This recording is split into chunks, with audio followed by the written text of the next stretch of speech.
Kahapon, meron po tayong in-repost na video and at the same time, same din po sa mga nakaraang mga videos po natin na marami pong mga reactions na nabasa po natin.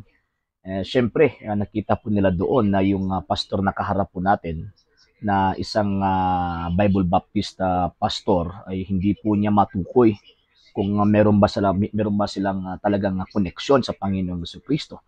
Pero ang totoo po niyan ay pumayag man sila o sa hindi o tanggapin man nila o sa hindi, mananatili po yung katotohanan. Pag hindi ka Katoliko, isa ka pong mangangaral, pagkatapos hindi ka naman po Katoliko, ay talagang wala ka pong koneksyon sa ating Panginoong Jesucristo. So therefore, wala po kayong karapatang tinatawag na mangaral patungkol po sa doktrina ng ating Panginoong Jesucristo. Bakit po? Kasi syempre yung basis po natin is yung Romans chapter 10 verse 14 to 15 na sinasabi wala naman pong magiging matanggap po natin na pananampalataya kung wala pong nangaral. At ang yung mga nangaral po nito, sabi po na San Pablo, same na ang text, ay ipinadala po ito ng ating Panginoong Jesucristo. So from the time of Christ, ipinadala po niya yung mga apostoles. Yung mga apostoles gumawa din po ng pagpapadala, pagpapatong po ng kamay doon sa mga mangaral patungkol po sa Ebanghelyo. Ngayon, ang palusot naman po ng ating mga kaibigang mga hindi Katoliko, sabi nila, wala namang sinabi dyan sa Ephesians chapter 4, verse 11 na may pari. Kasi sabi nila, yung pari kasi noon, kalaban po kasi yan ng Panginoong Jesucristo raw po. So therefore, yung turo ng mga apostol sa totoong iglesia itinatag ng Panginoong Jesucristo, ay wala na rin pong pari based po sa Ephesians chapter 4 verse 11. Tanong po nito, totoo po ba ito? Ay hindi po. Number one, bakit hindi po ito totoo? Kasi yung pastor na sinasabi sa Ephesians chapter 4 verse 11, ang interpretation po ng mga apostoles po nito, same po sa pagkapastor ng ating Panginoong Jesucristo. St. John chapter 10 verse 11. And mismo si San Pablo mismo na nagsulat sa Ephesians, same din po na nagsulat doon sa letter of St. Paul to the Hebrews chapter 3 verse 1 and chapter 7 verse 26. Itong Kristo na tinutukoy po niyang pastor, isa po itong pari. So ibig pong sabihin, ang totoong pastor, pari po siya. Pag may pastor po kasi na hindi po tinatawag na pari, ay talagang bugos po yan, fake po yan.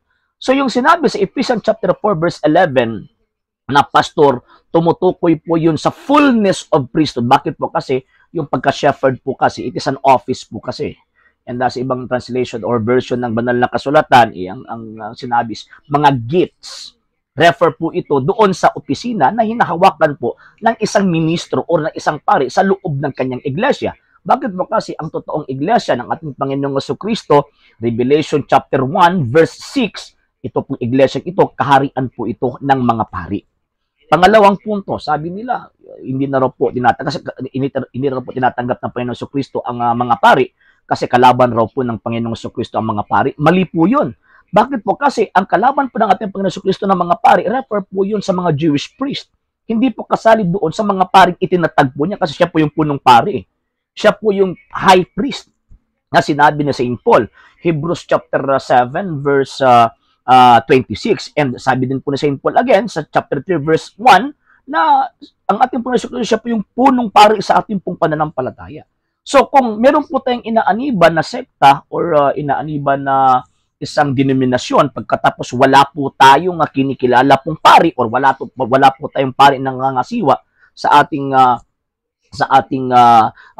tinatawag na or sa isang denominasyon na inaaniban po natin at talagang fake po yan.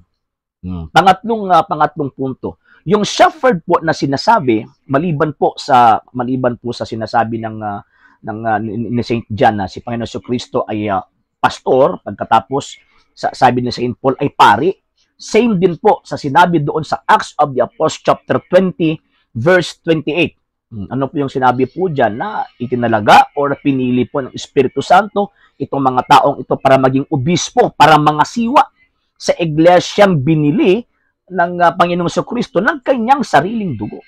So, ang totoong pastor po ay pari. So, yung tamang interpretation po sa Ephesians chapter 4 verse 11, yung pastor po dyan, tumutukoy po yan sa isang pari.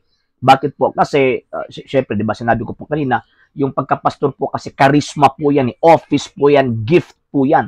Meron pong requirements para matanggap po natin yan. And one of the requirements po nito is yung pagkapari po nila. Hindi ka po magiging obispo kung hindi ka po isang tinatawag na pari. Same sa Panginoong Jesucristo, siya po isang obispo. According to St. Peter, at the same time, siya po yung tinatawag na punong pari. So ngayon, kung titingnan natin ang Ephesians chapter 4 verse 11, yung shepherd po dyan, yung pastor po dyan, same po yan na termino or same po yan na kahulugan, yung sinabi sa Acts of the Apostles chapter 20 verse 28 na obispo. So kaya nga mga kababayan, mga kapatid, yung sinasabi po nila na wala raw pong pari sa sinasabi dyan sa Ephesians chapter 4 verse 11, isa po yung kasinungalingan.